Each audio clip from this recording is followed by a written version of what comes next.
Ok. Alors, bonjour encore à tout le monde. Bonjour.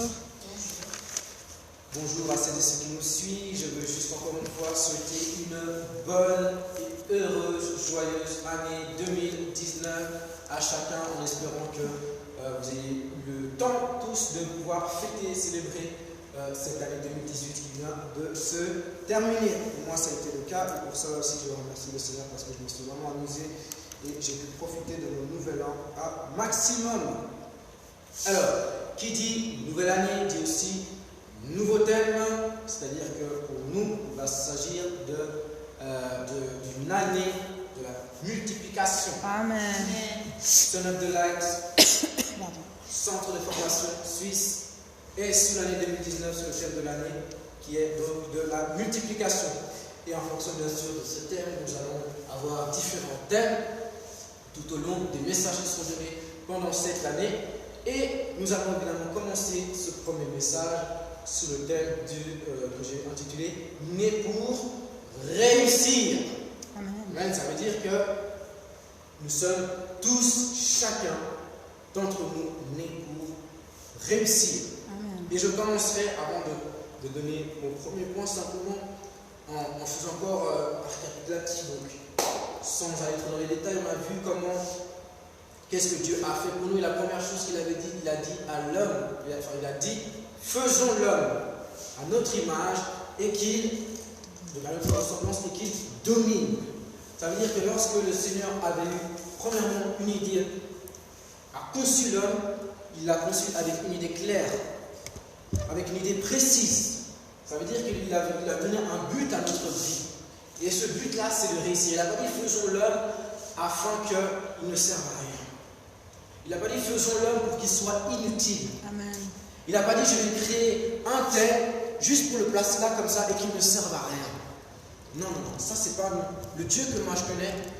Il m'a dit à moi qu'il m'a créé pour que je domine et que je réussisse. Amen. Pour que j'ai une vie pleine de succès. Amen. Dans tous les domaines dans lesquels il m'a appelé à vivre. Et il n'est personne, je dis bien, il n'est personne sur cette terre, je dis bien personne sur cette terre, ni moi, ni toi qui es en Christ, ni toutes les personnes qui ne connaissent pas encore Jésus, je dis personne n'a été créé ni par lui-même, ni pour ne servir à rien. Personne n'est inutile sur cette planète. Et le Seigneur il a dit, faisons l'homme à notre image, à notre ressemblance, et qu'il domine sur la terre, qu'il domine sur les poissons de la mer, qu'il domine sur les oiseaux du ciel, qu'il domine dans tous les domaines de sa vie, qu'il domine dans sa profession, dans son métier, qu'il domine et qu'il exerce le règne dans sa propre vie, comme Dieu exerce son règne dans les cieux. Amen. Et donc, quand Dieu nous a fait naître, lorsque Dieu nous a créé, chacun d'entre nous, il nous a créé entier. Je dis bien, il nous a créé entier. Qu'est-ce que ça veut dire par entier? Ça veut dire que dans la pensée de Dieu, lorsqu'il s'est dit, je vais créer Nancy, je vais créer Nike, je vais créer Josiane, je vais créer un tel, il avait une idée qui était complète. Il ne manquait rien. Amen, amen. Et quand je dis qu'il ne manquait rien, ça veut dire que non seulement dans l'appel auquel il t'a fait, mais aussi dans les dons qu'il t'a donnés, Dieu a déjà tout placé. Lorsqu'une personne naturellement née, lorsqu'un bébé naît, un nouveau-né, il sort entier. Lorsqu'une personne naît, un bébé, il sort entier, c'est-à-dire qu'il ne manque rien. C'est-à-dire que pendant les 9 mois-là, le corps a été formé. Les bras, les mains, les jambes, les yeux, la tête, les pieds, de sorte à ce qu'à la sortie, il ne manque rien.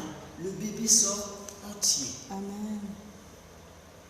Il sort à l'image de Dieu. Et ça aussi, c'est pareil. Pour nous qui sommes en Christ, mais aussi pour chaque personne qui est née, cette personne est née entière, avec tous les dons et les talents que Dieu a prévus à chacun individuellement.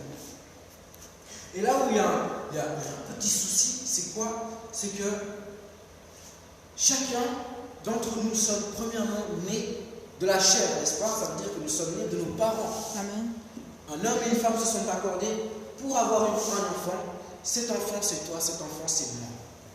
Et nous avons chacun grandi dans un environnement, dans un système de pensée qui ne correspond pas au système de pensée selon Dieu. Amen. Donc on appelle ça, la Bible en parle comme étant le système de ce monde. Nous naissons premièrement tous dans le monde, je dis bien tous, nous naissons dans le monde. À l'exception de Jésus qui est directement né du Saint-Esprit, nous tous, nous sommes nés dans le monde, premièrement. Et nous avons grandi selon la pensée, selon le système.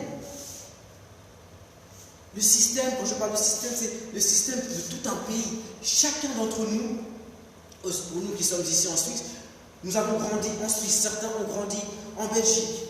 Et en Belgique, il y a une certaine mentalité qui règne dans un pays. Chaque pays est connu pour avoir une tendance, une certaine mentalité. On connaît les Américains comme étant un pays qui fait les choses en grand. C'est leur réputation. Parce que dans ce pays-là, il y a une mentalité, il y a un système qui veut qu'on fonctionne selon les grandes choses. Faire en grand. Aller toujours plus loin. Ils sont à fond dans le capitalisme, tous ces systèmes économiques. Donc chaque pays, en Suisse, on est connu, lorsqu'on dit le mot Suisse, il y a toujours une pensée qui vient premièrement dans la tête des gens. C'est-à-dire, la Suisse, les gens vont penser au chocolat, ils vont penser au monde, ils vont penser aux banques, parce que dans ce pays-là, il y a ce système-là qui tourne tout autour de ça. Une mentalité, on parle des Anglais par exemple, le flegme anglais, c'est-à-dire cette attitude-là des Anglais, qui sont connus pour avoir un certain calme. Les Suisses aussi, ils ont cette lenteur suisse dont on parle. Ça veut dire que dans chaque pays, il y a une mentalité, un esprit qui règne dans la pensée de tout à chacun. Et ça se communique dans le pays. À tous les gens du peuple, à toutes les personnes qui habitent dans ce pays, cette pensée-là se communique. Et il n'y a pas que seulement au niveau du peuple, mais aussi au niveau de chaque ville. Genève n'est pas connue comme Lausanne. Lausanne n'est pas connue pour les mêmes raisons que Zurich. Zurich n'est pas connu pour les mêmes raisons que Berne. Ça veut dire que même dans l'atmosphère générale d'un pays, il y a aussi chaque ville qui développe une certaine mentalité. Voilà pourquoi à Genève, les Lausannais aussi.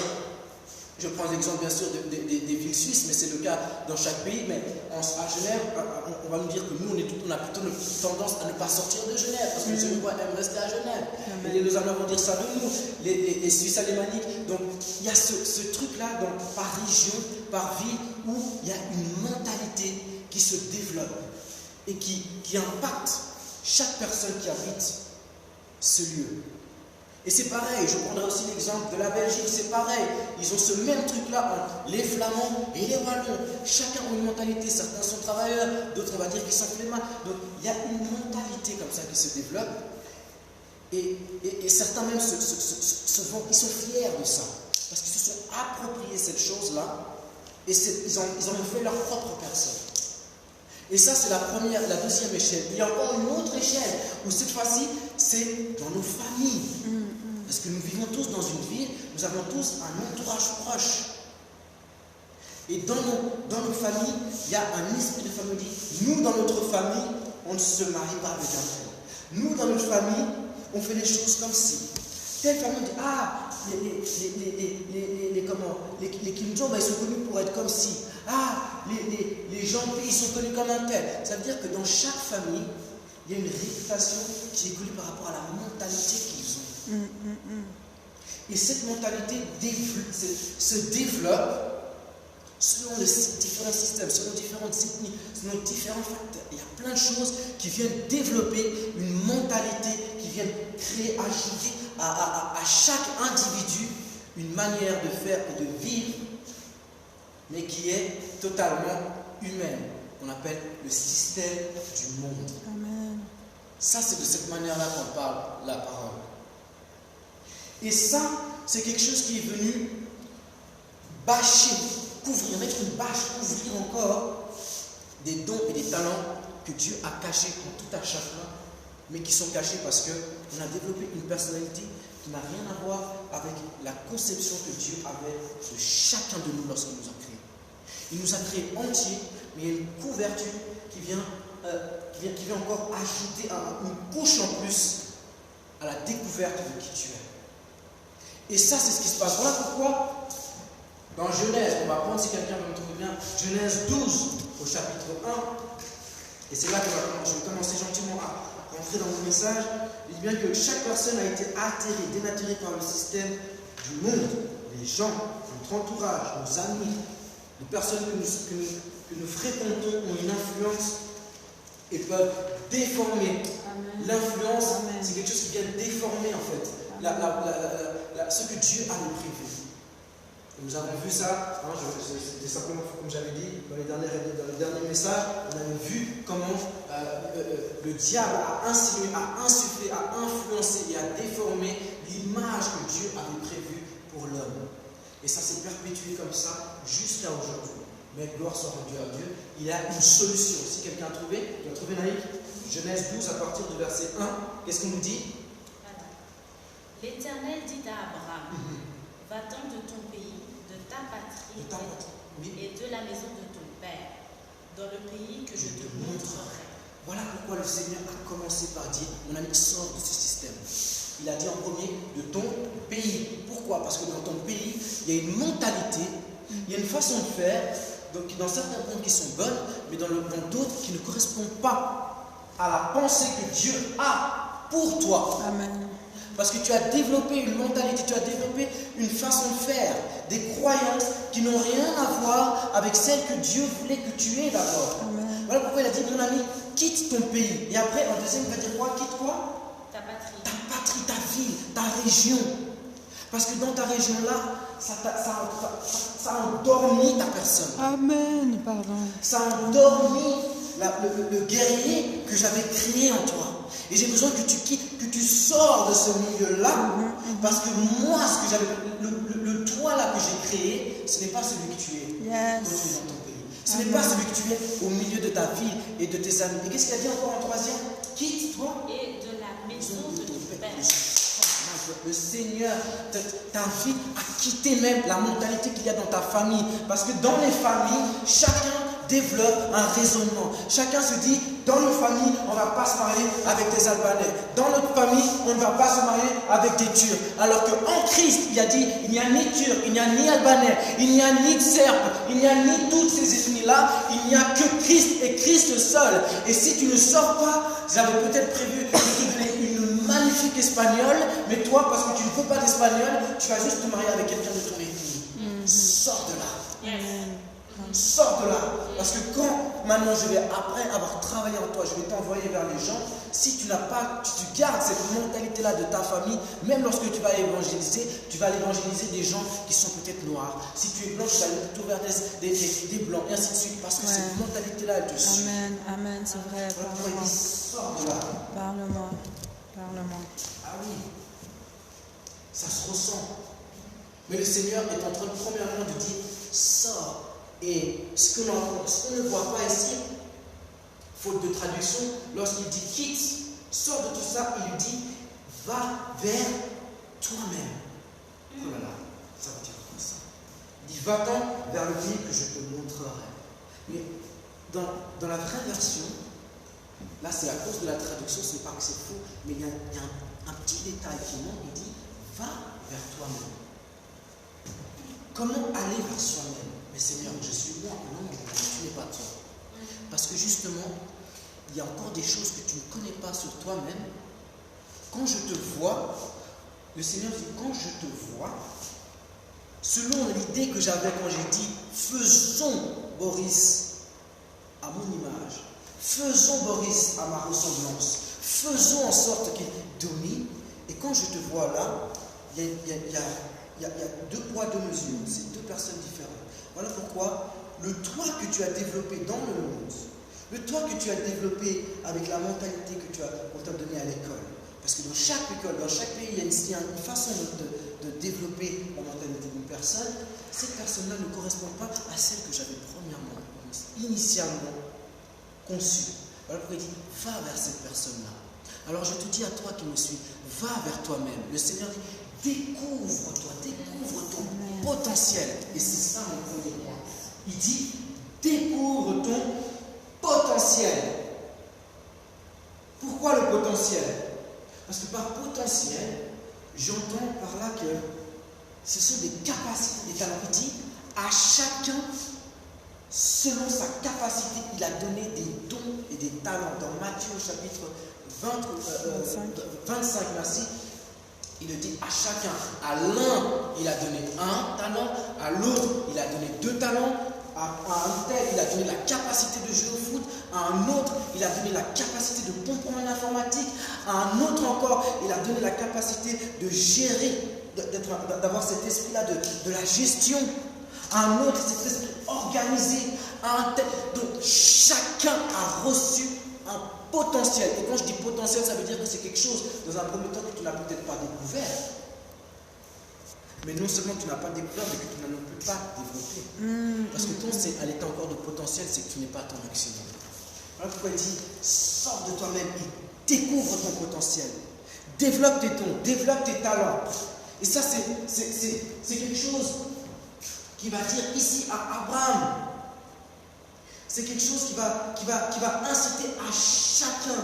Pourquoi? Parce qu'en découvrant le potentiel, en découvrant les dons que Dieu a placés en toi, en découvrant les talents que tu as reçus, ça va servir pour les 2 vocations que Dieu a prévues pour toi, à savoir la vocation céleste. Alléluia. Et la vocation terrestre. Parce que la vocation céleste est la première. Quand il a créé l'homme et la femme, il a dit, faisons l'homme à notre image, à notre ressemblance. Et Dieu créa l'homme et la femme. Les 2 ont été créés en même temps, au même moment, pour le même mandat. Ça, c'est l'homme esprit. Ça veut dire que Dieu a d'abord créé un esprit. À ce moment-là, il n'avait pas de corps physique. Ça, c'était la première chose qu'il a faite. Et Dieu veut premièrement que chacun aille vers lui-même, c'est-à-dire va vers Christ, parce que Christ, c'est l'image de toi. Il dit, va vers mon Dieu. Faisons à notre image. Donc si je suis à l'image, lorsque je vais vers Christ, je vais vers moi-même. Je vais vers moi-même lorsque je m'approche de Christ. Et je découvre Christ. Et en découvrant Christ, je découvre le potentiel qu'il a mis en moi. En découvrant le potentiel qu'il a mis en moi, je découvre aussi qu'est-ce que je suis capable de faire en Christ, dans la vocation céleste, dans le ministère. Parce que peut-être tu es appelé au ministère, je ne sais pas, chacun est appelé à quelque chose. Et le Seigneur va t'amener à vivre une vie, des circonstances au travers desquelles tu vas découvrir ton potentiel. Parce que c'est ce qu'il a fait avec Joseph. Joseph a grandi au milieu d'une patrie. Il a grandi au milieu d'un pays, d'une famille. Mais après tout ça, le Seigneur va se révéler à lui, il va dire, le garçon, je vais t'amener loin, dans un autre pays, dans une autre mentalité, et je vais tellement t'élever, tu vas vivre des choses que tu ne vas pas apprendre à l'école, mais que tu vas apprendre dans l'école de la vie. Mon ami, l'école nous apprend, je ne suis pas du tout contre l'école, au contraire, je suis pour l'école. Mais dans nos écoles, il y a quelque chose qui manque. Il y a quelque chose qui manque, c'est qu'on n'apprend pas aux gens à se découvrir. On donne simplement une bourre de connaissances.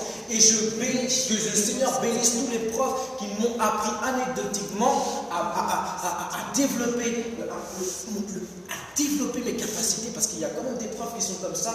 Entre deux cours, ils te disent soyez comme ça, soyez comme ça. Ils te poussent vers toi-même. Mais dans le système scolaire, il n'y a pas un cours de développement personnel. Amen. Amen. Il y a peut-être dans les pays du Nord.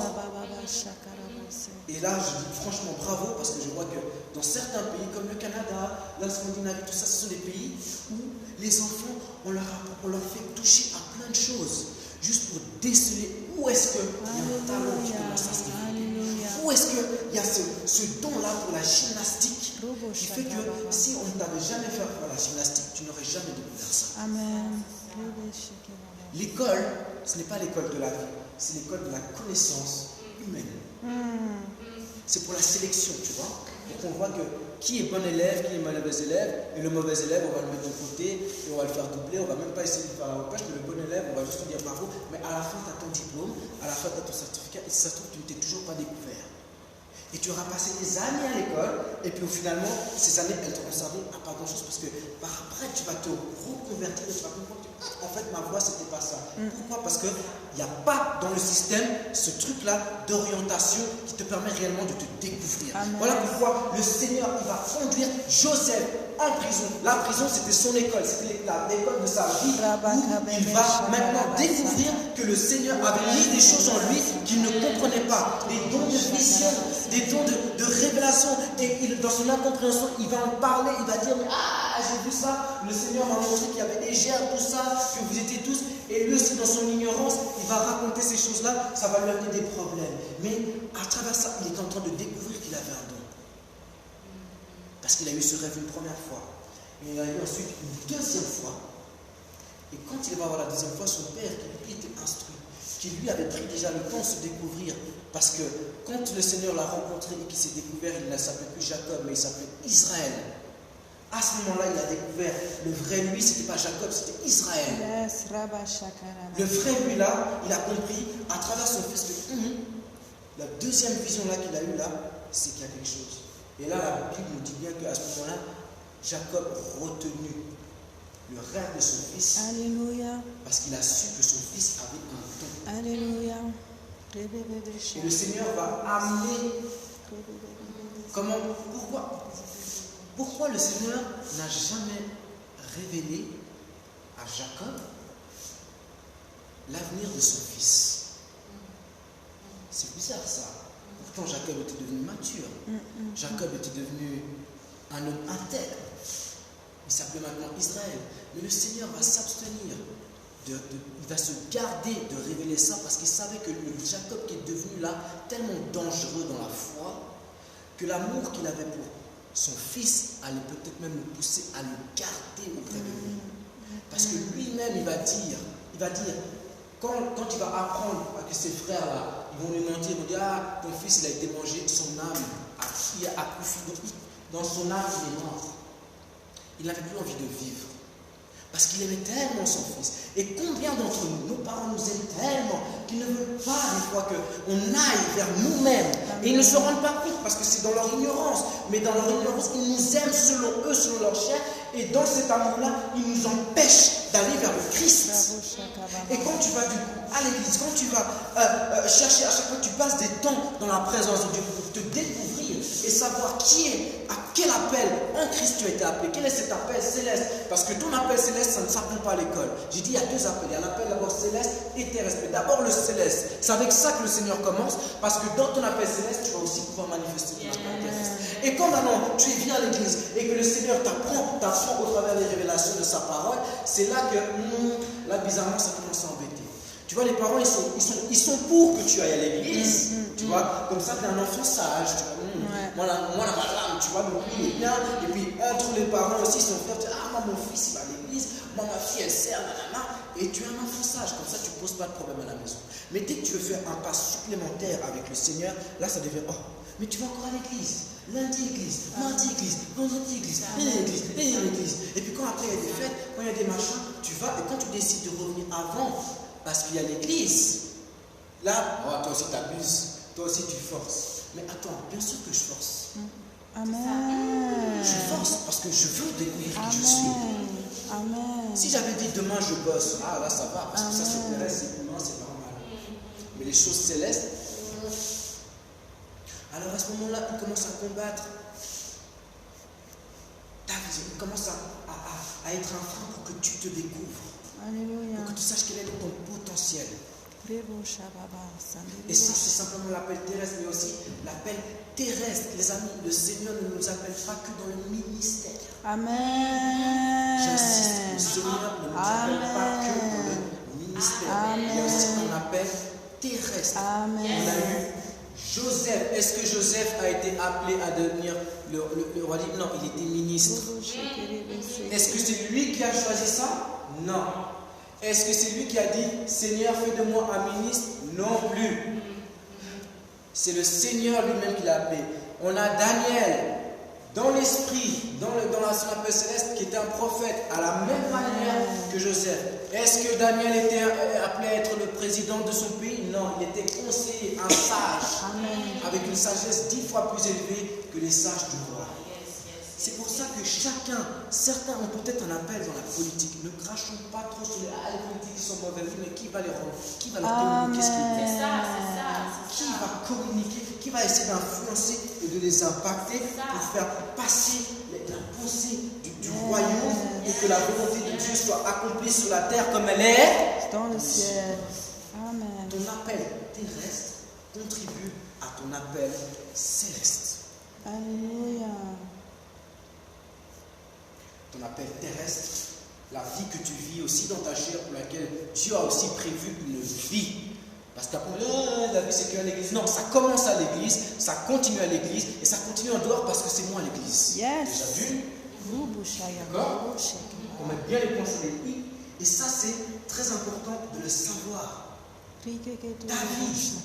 David, on dit que c'était un prophète. Il a prophétisé. Quand vous lisez les psaumes, ce sont des prophéties aussi qu'il a données. Il était un prophète, mais il a été appelé roi. Alléluia. Selon la chair, prophète selon l'esprit. Nous avons ces deux choses-là. Et ça ne s'apprend pas à l'école. Mais alors, comment découvrir? Comment est-ce qu'on peut faire ressortir ces choses-là que l'on ne voit pas, qui ne se manifestent pas d'elles-mêmes comme ça? C'est à travers le service. Amen. Merci. Oh là là. Je vais répéter, c'est bien. C'est en servant les autres. Quand tu mets à contribution, quand tu cherches à aider quelqu'un, on va remarquer, toi, je vois que pour les maths, ça a l'air d'aller.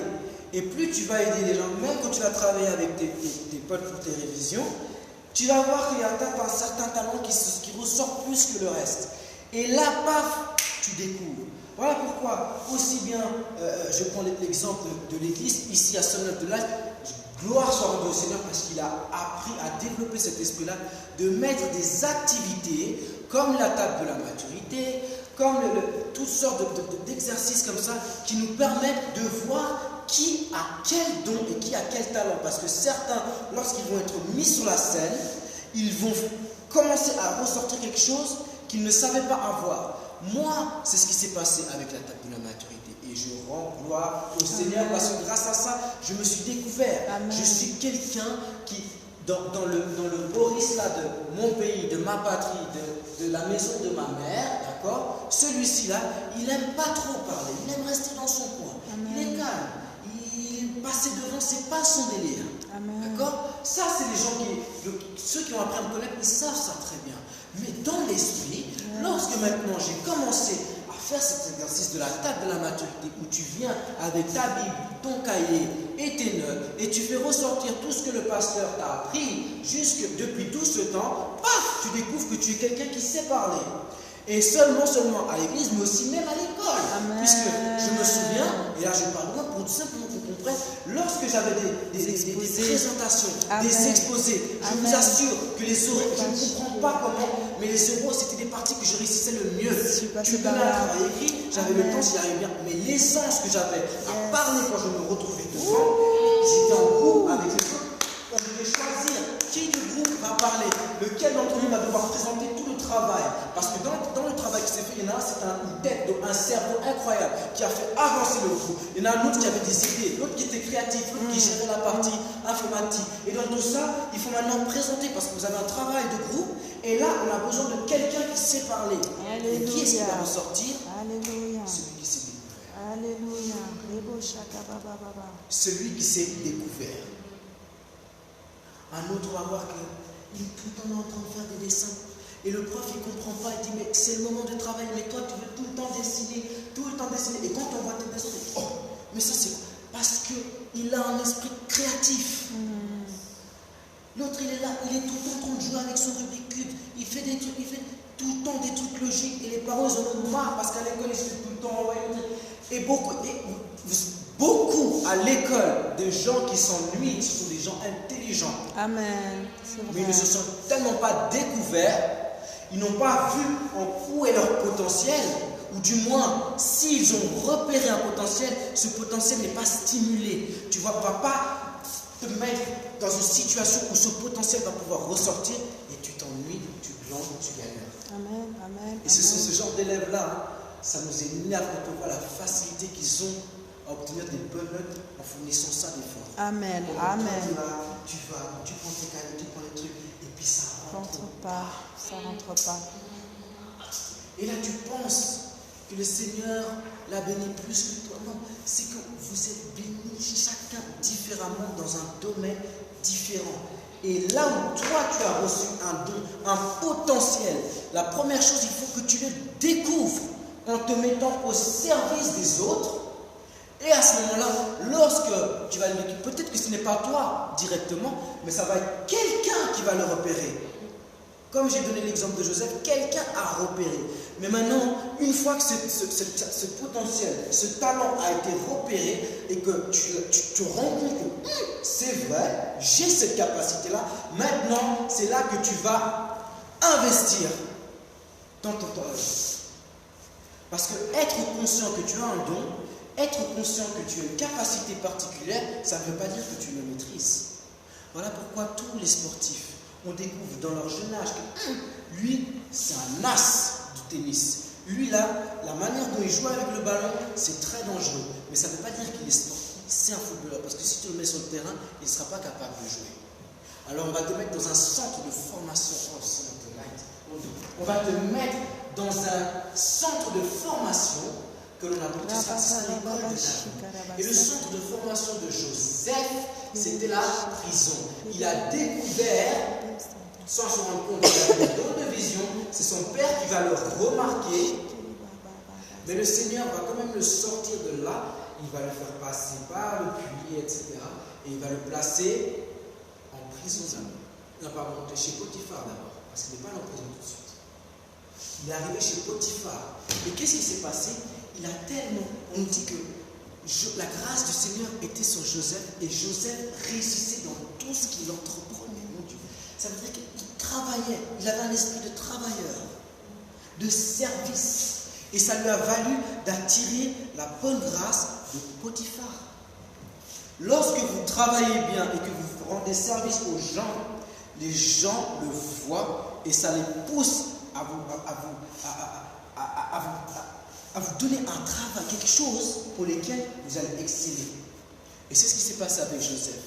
Et il a gagné encore, et encore, et encore. Et il gagnait tellement. Donc la grâce de Dieu était tellement sur lui que ça a même séduit la femme de Potiphar.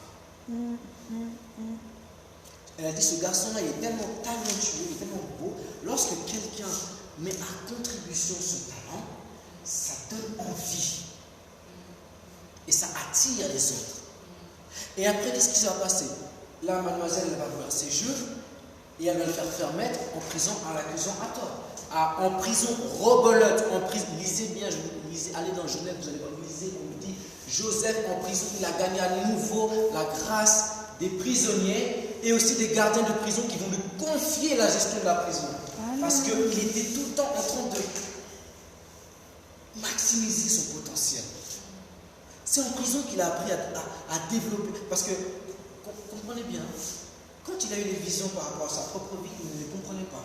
Mais quand il arrive en prison, bizarrement, il était capable de donner les rêves, d'expliquer les rêves des autres prisonniers. Parce qu'il a maximisé ce don-là, ce potentiel, cette sagesse que Dieu a mis en lui, il l'a augmenté.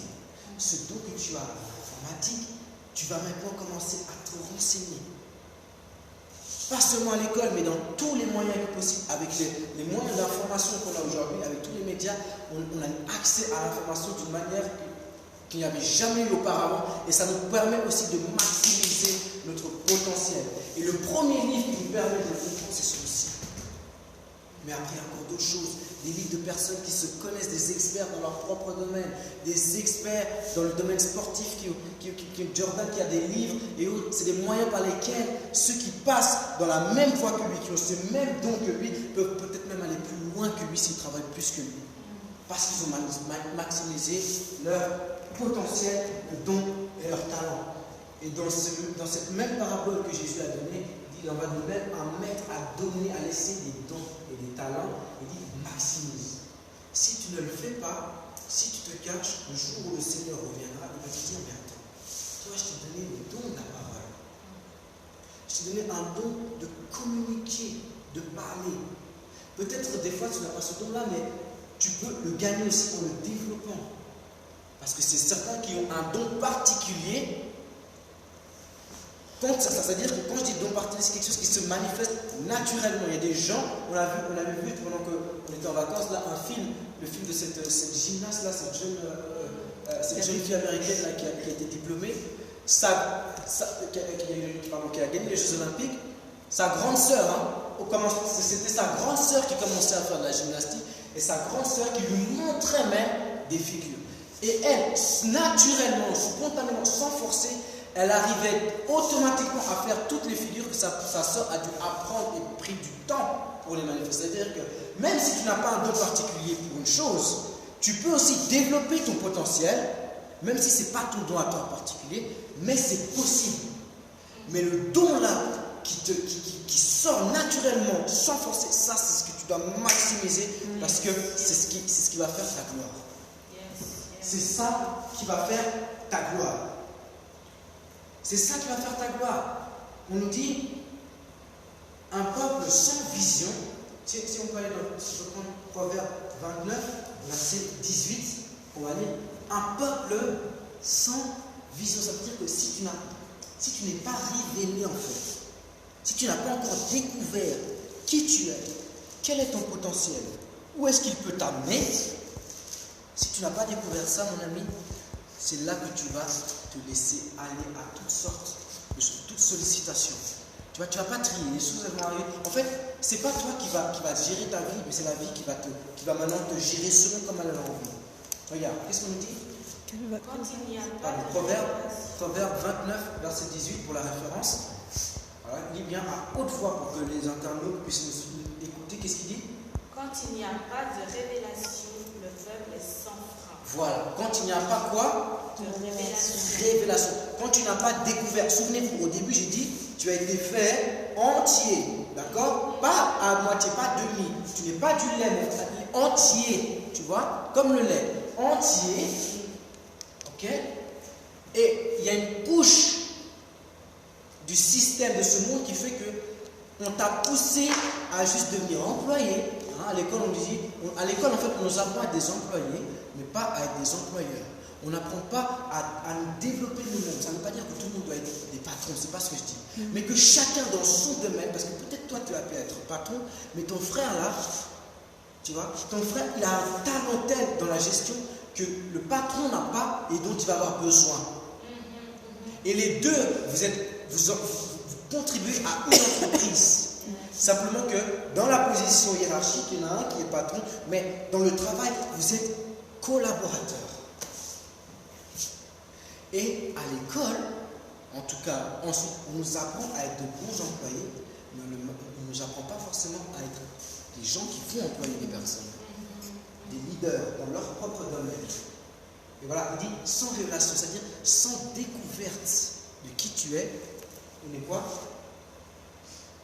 Le peuple est sans frein. Sans frein, ça veut dire que, tu vois, on va te dire, bon, tu viens ce week-end, tu fais quoi? Ah, je fais rien, on y va, allez, viens avec moi, on va l'écouter, on va au cinéma, on sort, donc, chaque sollicitation qui vont venir, tu vois, tu ne vas pas être capable de faire le tri, parce que toi-même, tu ne sais pas où tu vas, tu ne sais pas qui tu es, tu ne sais pas ce que tu as, et tu ne sais pas où ça peut te mener. Du coup, tout ce qui va venir, tu vas prendre. Mais tout ce qui vient ne contribue pas à ton avancement. Toute chose est bonne, mais toute chose n'est pas utile à te permettre de te découvrir. Mais quand tu t'es découvert, quand tu sais que je suis appelé à être peut-être un ministre, à être un chanteur, qui va pouvoir influencer positivement et selon la pensée de Dieu, il y a des choses que du coup tu ne vas plus faire de la même façon.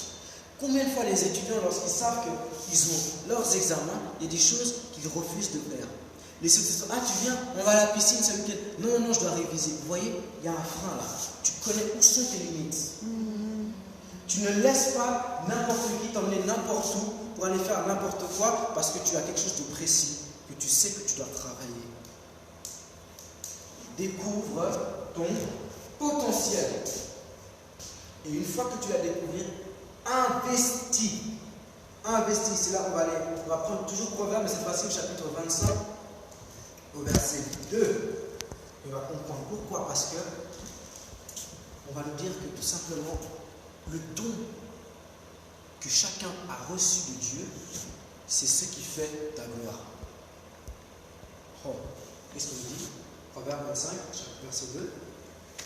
La gloire de Dieu, c'est de cacher les choses. La gloire de Dieu, c'est de Cacher les choses. Tu es venu entier. Dieu ne t'a pas tout révélé, mais il y a des choses qui te sont cachées. D'accord? Et ça, c'est ce qui fait la gloire de Dieu. Et ensuite, qu'est-ce qu'on nous dit? La gloire des rois, c'est de sonder les choses. De sonder, c'est-à-dire d'aller chercher, d'aller découvrir.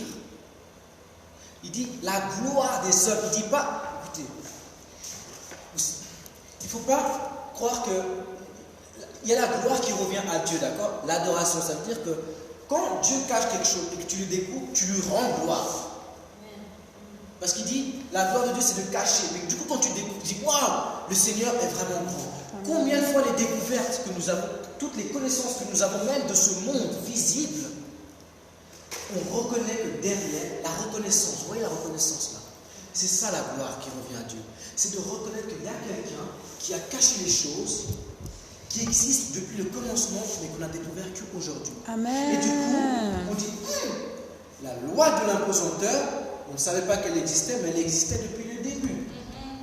Mais on l'a découvert qu'en l'an 2000. Les lois de certaines lois de la physique, on les découvre que maintenant, mais pourtant elles existent depuis le commencement. Donc du coup, quand on découvre qu'il y a plus de 500 milliards de galaxies dans le monde, et là je parle je parle des choses physiques pour que tout le monde puisse comprendre, d'accord, mais c'est valable surtout pour les choses spirituelles aussi, mais je parle de choses de ce monde physique. Lorsqu'il y a des découvertes, qu'on découvre que, il y a telle chose, il y a telle molécule, il y a telle machin, on va toujours chercher plus loin dans la connaissance de la création. Quand on le découvre, on se dit, waouh.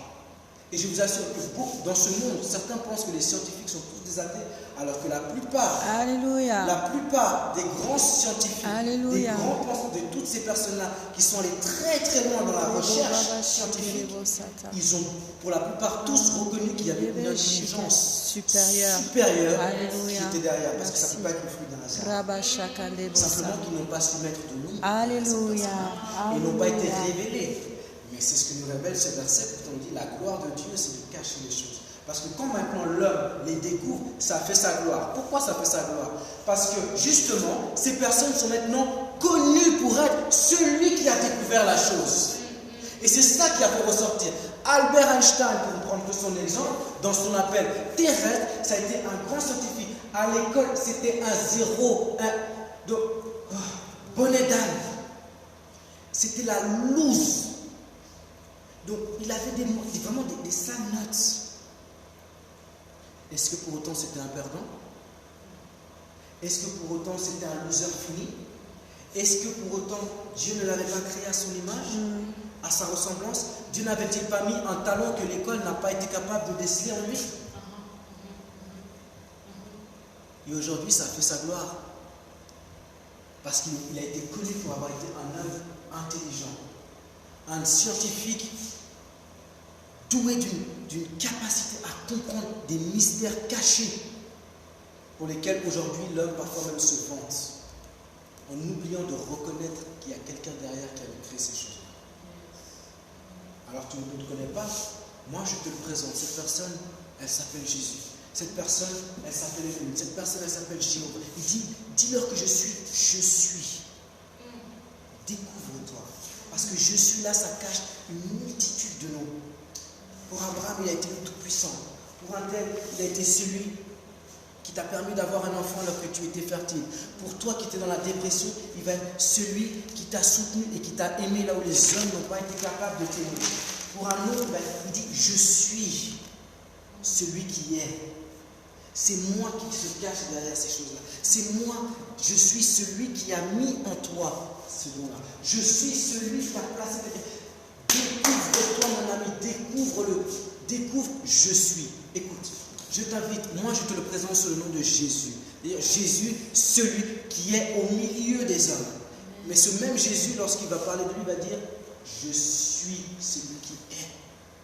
Il va le confesser. Et ça, c'est ce qui fait sa gloire. Et la gloire des hommes, c'est de découvrir. Voilà pourquoi on le dit clairement. C'est ça qui fait ta gloire. C'est pas, et je ne parle pas de ta gloire. Comme on adore dans le monde, on adore des personnes. Non, c'est le respect que l'on a, l'estime que l'on a à cause d'un don et d'un talent. Et combien de fois il n'y a qu'à voir les gens, les sportifs, ils sont admirés à cause de leur don et à cause de leur talent. Et ça fait la gloire. Sauf que dans le Seigneur, nous bénéficions aussi de sa gloire, mais avec la reconnaissance. C'est-à-dire que nous ne manquons pas de reconnaître. Aussi élevé, aussi, quel que soit le niveau auquel le Seigneur t'élève, lui sera toujours au-dessus. Et il s'attend à ce que dans ta gloire, la gloire qui t'est réservée, d'accord, puisque si aussi vrai que nous avons tous un don et tous un talent, ça veut aussi dire, aussi vrai à la lumière de ce que je veux dire, qu'il y a une gloire qui nous est réservée. Et lorsque nous découvrons cette gloire, à ce moment-là, nous sommes dans cette... Il dit, tu nous as couverts de gloire. Ça veut dire qu'il y a une gloire qui est réservée. Pas la gloire des hommes de « Ah, tout le monde te loue. Ah, t'es le meilleur. » Non, simplement que tu sais que ça te vaut le respect des autres. Amen. Et dans cette gloire que le Seigneur t'amène, tu reconnais aussi que Seigneur, je te le dois. C'est ce que le Seigneur a tout simplement voulu. La reconnaissance. La reconnaissance, c'est une forme d'adoration que tu rends à Dieu. Voilà pourquoi les gens qui rencontrent le Christ, lorsqu'ils voient les bienfaits qu'il a fait pour eux, et ils adorent, et ils adorent. Et toi, tu penses que c'est juste une chanson, tu vois, et que c'est sentimental. Oh Jésus, oh merci. Non, révélé. Et du coup, le Seigneur tire une reconnaissance de ta bouche parce qu'il t'a montré le don et le talent que tu avais en toi. Et maintenant, investis dans ce don parce que c'est ce qui va faire ta gloire. Si tu peux prendre Romains, au chapitre 12, verset 6, on nous encourage à cela aussi.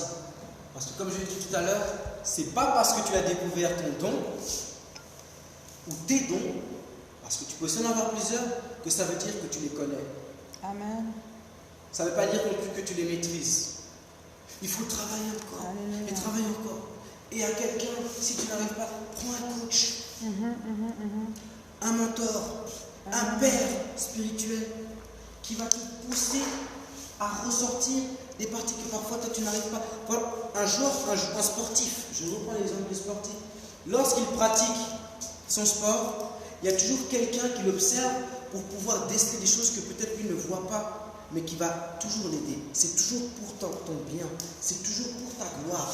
Parce qu'encore une fois, c'est ton don qui va faire ta gloire. C'est le don de Joseph qui a fait que lorsqu'il a interprété le rêve du pharaon, paf, il a été élevé à la droite du pharaon à cause d'un seul don qu'il a travaillé. Daniel, pareil, il va avoir ce don-là de sagesse lorsqu'il va être révélé des choses cachées, d'accord, que Dieu avait prévues. Lorsqu'il va révéler ces choses-là au roi, Nebuchadnezzar au début il n'avait aucun respect pour lui, mais lorsque maintenant il va apporter la solution à Babylone, Nebuchadnezzar, c'est là qu'il va dire que tout le monde adore le Dieu de Daniel. Il va vouloir à ce qu'on reconnaisse que le seul et unique vrai Dieu, c'est celui de Daniel à cause de son don qu'il a travaillé. Et on nous dit quoi dans Romains, chapitre 12, verset 6? Puisque nous avons des dons différents, selon la grâce qui nous a été accordée. Des dons différents, selon quoi? La grâce qui nous a été accordée. Accordée à chacun individuellement, séparément, d'accord? Ensuite, Que celui qui a le don de prophétie l'exerce selon l'analogie de la foi. Que celui qui est appelé au ministère s'attache à son ministère. Que celui qui enseigne s'attache à son enseignement. Et ainsi de suite. Excuse-moi, tu peux t'arrêter, merci. Donc là, j'ai pris cet exemple. Ici, il parle des 5 ministères, il parle de la vocation céleste. Mais c'est valable sur les 2 appels. Mais premièrement, bien sûr, découvre qui tu es. C'est alors que tu réussiras. Il dit, médite ma parole. Médite. Quand on parle de méditer, c'est pas tu te mets en tailleur et tu fais non, ça c'est dans le monde qu'on fait ça, et ça ne sert à rien. Non, il dit médite, ça veut dire réfléchis et comprends. Qu'est-ce que ça veut dire? Mais ça tu as dit ça, comme ça. Et alors, quand tu vas être révélé, que le Seigneur te permettra de comprendre le déclic de qui tu es, c'est alors que quand maintenant tu vas prendre la décision d'exploiter, de maximiser, à ce moment-là, ça va faire ta gloire. À ce moment-là, les choses vont commencer. À ce moment-là, tu seras une source de bénédiction pour les autres. Parce que le don et les talents, ce n'est pas donné pour toi, mais c'est pour les autres. Voilà pourquoi j'ai dit, servez d'abord les autres. Et Jésus lui-même, il a dit, je ne suis pas venu pour être servi, mais pour servir.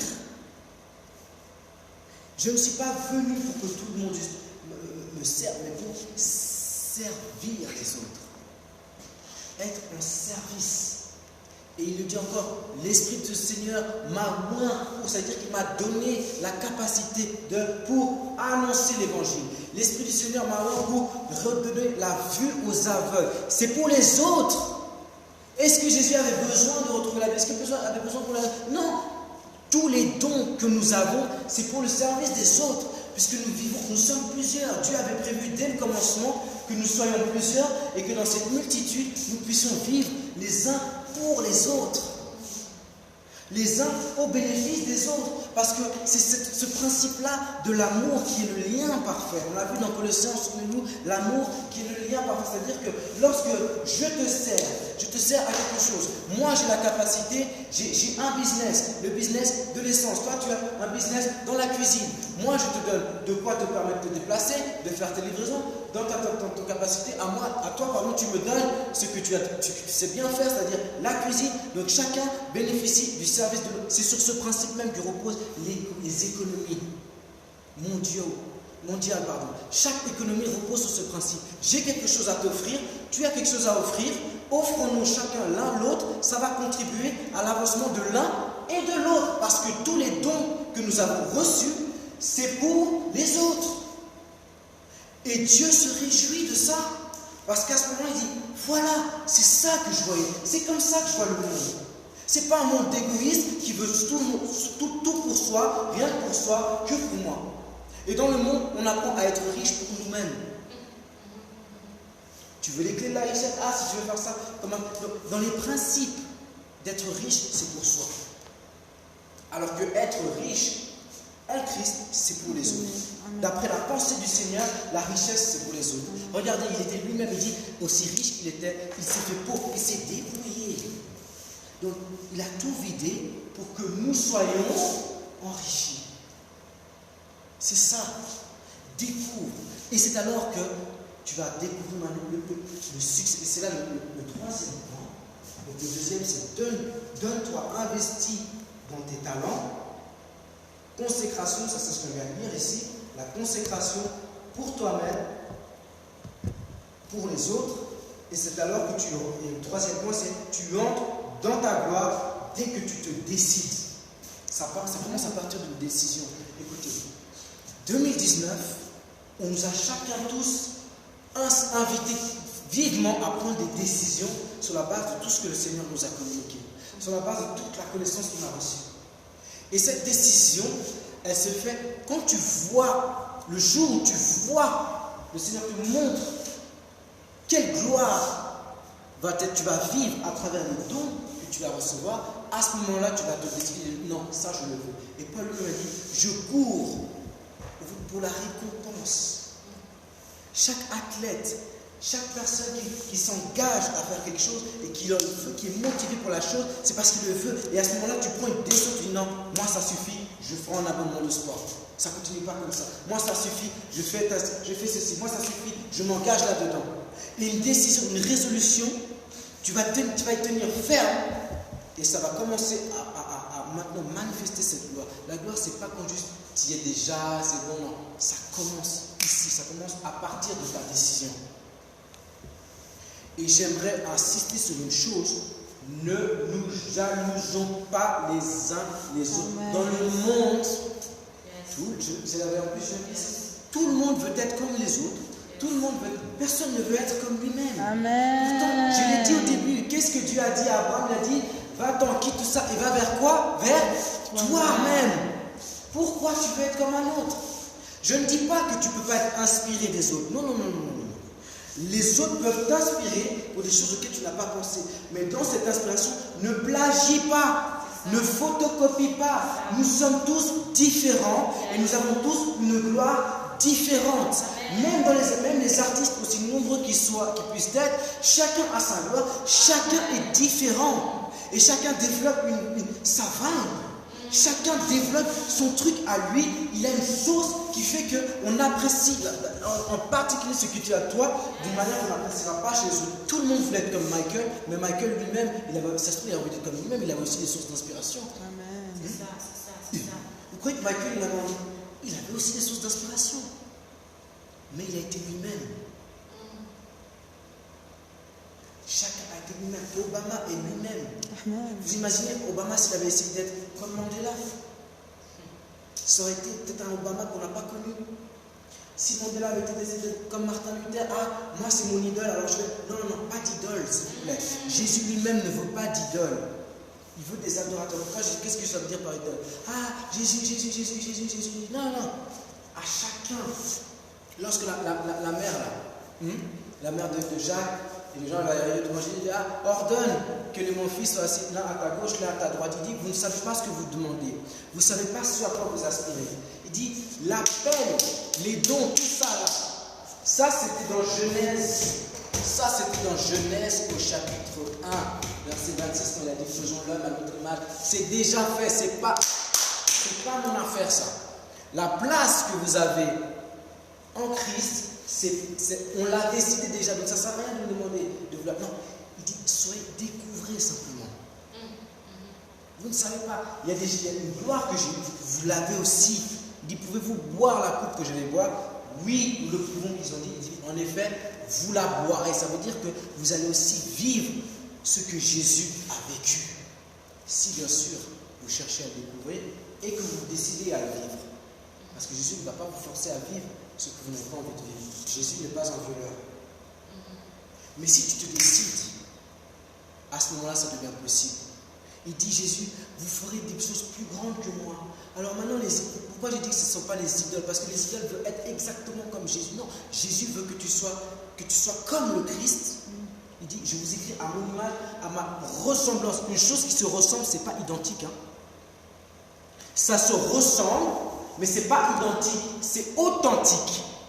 C'est chacun différent, authentique, mais c'est une source commune, mais qui montre deux visages. Deux jumeaux, ils peuvent se ressembler, ils sont différents. Chacun est authentique, mais ils ont une ressemblance. Et c'est ce que Jésus voulait. Et c'est ce qu'il a accompli avec les 12. Puisque lorsque on a vu à travers les 12, on a vu à travers tous les autres disciples, le même Christ qui opérait en Jésus, à ce moment-là, ça n'a pas fait des idoles, mais ça fait des personnes qui voulaient simplement suivre le Christ. Et c'est à partir de là que le monde, voyant ça, on nous a appelés des chrétiens. Mais ce n'est pas les chrétiens eux-mêmes qui ont fait cela, c'est le monde qui a vu le Christ dans des disciples. Jésus nous a toujours parlé de disciples, jamais de chrétiens. Mais parce qu'ils se sont découverts chacun. L'un avait la capacité de guérir juste avec un mouchoir comme ça.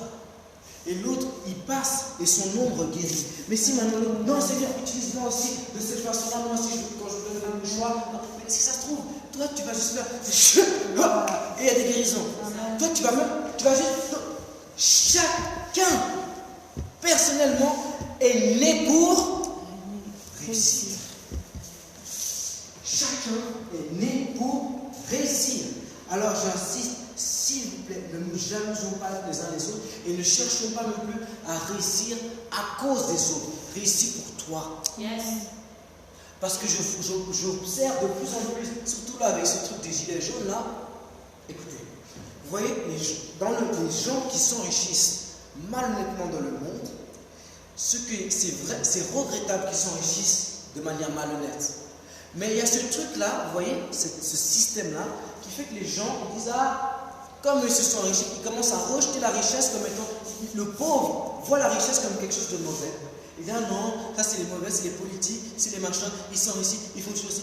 Et du coup, toi-même, tu rejettes la richesse et tu te fais pauvre toi-même. Alors que tu as été créé à l'image de Dieu. Et tu accuses les autres, c'est l'autre qui s'enrichit, normalement le peuple, mais découvre-toi! Tu es responsable. Écoutez, ce ne sont pas les politiciens qui sont responsables de ton succès. Il a dit, la gloire des hommes, c'est de découvrir. Ce sont les hommes qui se sont découverts, eux. Ce n'est pas la responsabilité des politiciens, ce n'est pas la responsabilité de ceux qui nous gouvernent de faire notre gloire. Il a dit, la gloire des hommes individuels, c'est de découvrir les choses que Dieu a cachées, parce que nous avons été créés entiers. Alors arrêtons d'accuser Emmanuel Macron pour les Français, arrêtons d'accuser Donald Trump pour les malheurs du monde. Non, ils ne sont pas responsables. Parce qu'eux-mêmes, ce sont des personnes comme toi et moi qui ont simplement décidé de sortir du lot. Yes. Parce que toutes les personnes qui ont réussi, même malhonnêtement, et ça bien sûr le Seigneur ne veut pas, mais ce sont des personnes qui se sont décidées à réussir, qui ont compris que non, je ne suis pas né pour mourir comme ça. Et même j'ai vu, je ne sais pas si c'est réellement lui, mais une citation qui dit de Bill Gates, qui dit que nous n'avons pas décidé de naître pauvres, mais nous sommes responsables de mourir pauvres ou riches. Alors si un homme qui peut-être n'est pas en Christ est capable d'avoir une révélation pareille, il s'est découvert. Et moi, j'ai pas envie de dire, j'aspire aussi, pas seulement à la base, je suis riche, d'accord? Parce que la richesse, pour moi, ça ne se contente pas qu'à l'argent. Et même si je n'ai pas l'argent, je suis riche parce que je suis d'abord riche dans l'esprit. Et toutes ces personnes qui ont réellement beaucoup d'argent aujourd'hui dans le monde, ce sont des personnes qui eux-mêmes se sont décidées, non, je ne mourrai pas comme ça. Regardez les histoires, regardez les témoignages, que ce soit des hommes de Dieu, que ce soit des hommes du monde qui ont réussi. Chacun a dit un jour, non, je ne dépendrai pas de l'État, je ne dépendrai pas de telle politique, je ne dépendrai pas de tel système économique, je ne dépendrai pas de la conjoncture, je ne dépendrai pas de la crise. Moi, je m'en fiche, je suis né pour réussir. J'ai dit, tu es né pour réussir, je suis né pour réussir, j'ai décidé de réussir et je réussirai avec le Christ. Alléluia, alléluia, alléluia. Oh, le président, c'est pas faute, oh, le président, il n'y a aucune loi. La loi, c'est ce principe-là. La gloire des hommes, il dit, l'Éternel a caché les choses, mais les choses révélées sont pour nous et pour nos enfants. Mais les gens qui raisonnent sur le système, qui dépendent toujours du système, qui s'attendent toujours au système, je ne dis pas que, écoutez, l'État peut t'aider, mais ne considère pas que c'est l'État qui va faire ta richesse. Alléluia. Oh, mon Dieu. Ne considère pas que ce sont les institutions. Ces institutions, ce sont des aides pour te découvrir, pour te sortir de la situation dans laquelle tu es. Si tout le monde raisonnait comme ça, tout le monde arrêterait d'accuser les gens riches d'être riches. Tout le monde arrêterait d'accuser. Certes, ils se sont enrichis malhonnêtement, mais tous ne se sont pas enrichis malhonnêtement. Mais tellement on a l'habitude de nous montrer ça. Regardez, les riches, ils sont mauvais. Les riches. Parce que simplement qu'il y a une chose que certains riches n'ont pas comprise et que le Seigneur veut d'abord faire, il travaille. Il travaille ton âme, tu vois. Il va travailler ton caractère pour que quand maintenant l'argent sera réellement dans tes mains, que la richesse que le Seigneur a travaillée d'abord, c'est une richesse qui bénit. Voilà pourquoi il a dit à Abraham, je ferai de toi une source de bénédiction. Et il n'a pas déversé tout de suite comme ça. Jésus lui-même, le diable, quand il s'est présenté devant lui, il lui a présenté toutes les richesses de ce monde. Et Jésus lui a dit, non, j'ai déjà tout ça. Est-ce que pourtant il a été revêtu du Saint-Esprit? Est-ce qu'il avait la puissance à ce moment-là? Non. Mais juste après, il va être revêtu de la puissance et il va sortir. Et lorsqu'il va sortir, tous les miracles vont lui amener la gloire. Et Jésus va être glorifié. Et pourtant, ça c'est la gloire qu'il va recevoir des hommes. Mais sa vraie gloire, ce n'était pas cette gloire-là.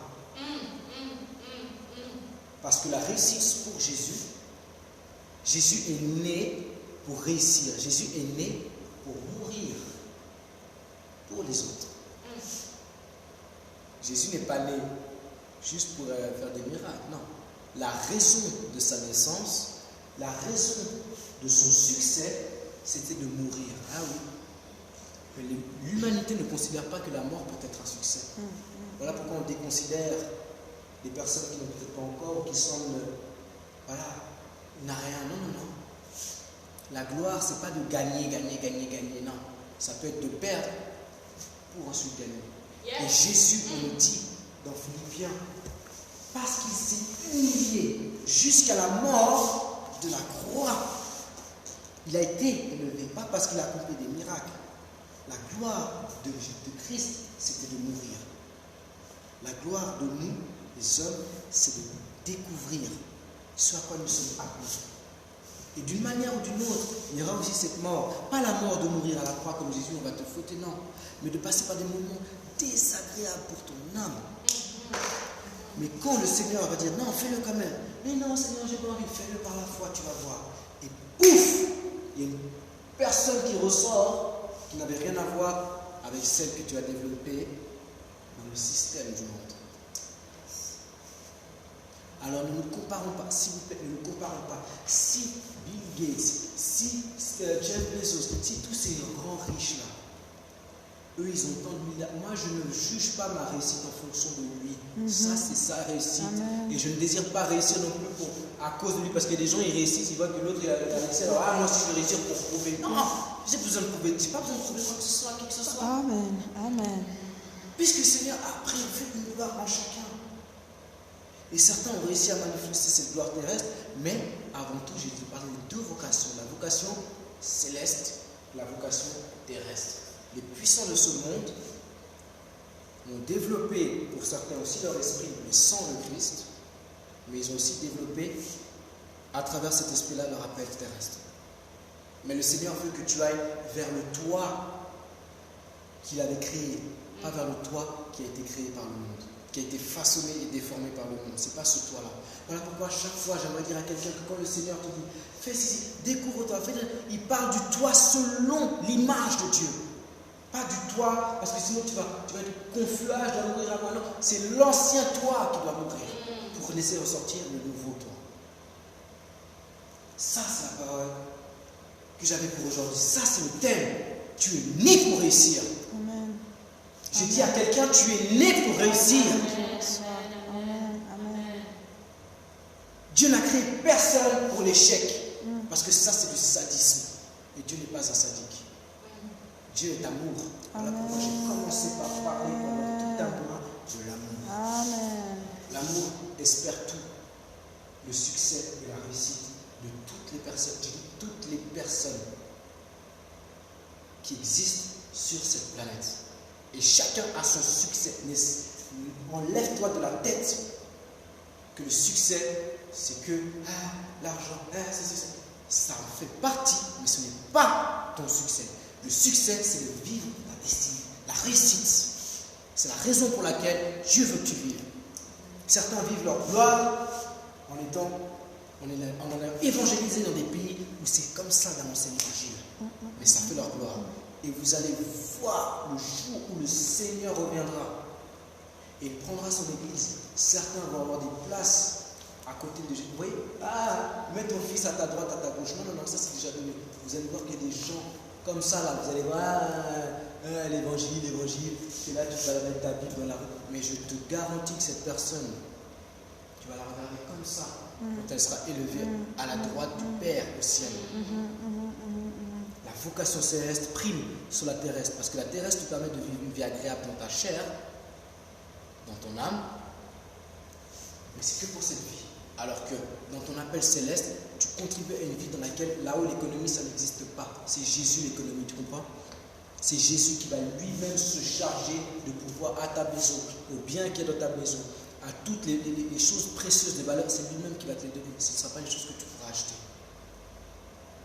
Et cette gloire-là, c'est une gloire réelle et ça commence aujourd'hui. Alors j'ai dit, tu es né pour réussir. Je vais m'arrêter là pour aujourd'hui, mais évidemment, il y a la suite, parce que c'est ce qui est la première partie. La semaine prochaine, on va continuer.